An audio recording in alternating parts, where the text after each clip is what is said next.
Well, I was glad to see you back as Lenny Bruce. I was glad to have you back on my screen. It worked out well for me because I just watched your episode of The Company You Keep a couple weeks ago. Yeah, And yeah. so I was like, man, I missed Luke Kirby on my screen because Gossip Girl ended and then The Hmm. Company You Keep fell right in the middle there. So you're really crushing it right now, Oh, dude. So that's just, good. Oh, good. yeah. So, I mean, just thank you. Thank you for continually gracing my screens. I hope you Yes, will of course. continue Yeah. to. Happy to bleed through your walls whenever I can.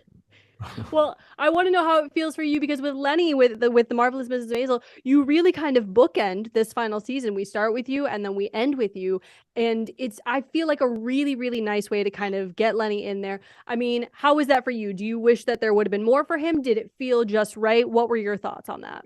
I mean, I felt like the last season ended on such a kind of just right note.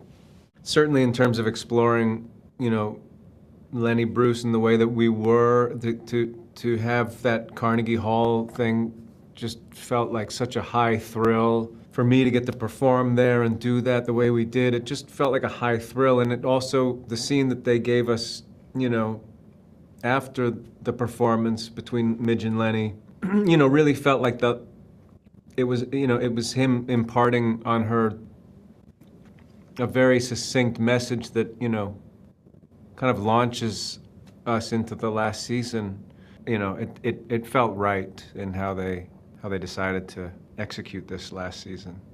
Yeah. Well, I mean, listen, I will disagree with you just like a little bit because listen, I was pushing for Lenny and Midge. I really, really Right, right. was.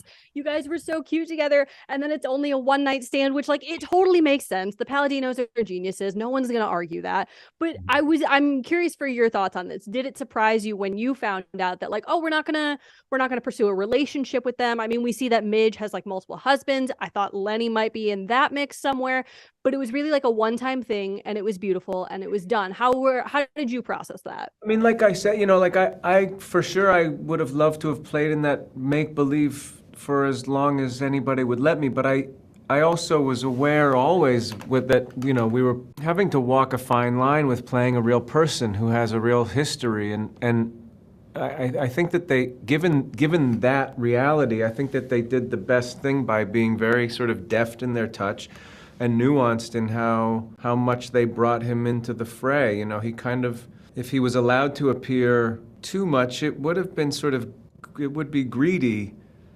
to try and co-opt the real Lenny Bruce and bring him into, another reality. I mean, I understand the yearning because I'm on board with it, but I also, yeah, you wouldn't want to be greedy with something so special.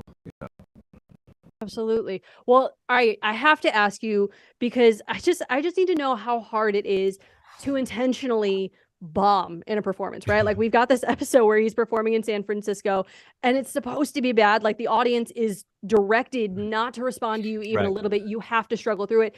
It's still painful to watch. I'm watching it and I'm like, this just doesn't seem like any fun at all. Was it any fun at all? Was it as awful as it seemed? Yeah, yeah, it was. I mean, it feels, that's a testament to, all of the actors who, played audience members over the course of the seasons. Like, they could make you feel like $1 million and they could make you feel like a real, shitheel, depending on what they decided to do. And they would do it over and over again with great alacrity and excitement. It was just like, it was amazing performing for them. And it always made you feel connected to the words. And yeah, no, that was really a beautiful thing. I have them to thank for it, though, really, because they, as good as they made me feel at Carnegie Hall, they, equally made me feel really bad in San Francisco. And, that was the point. Yeah.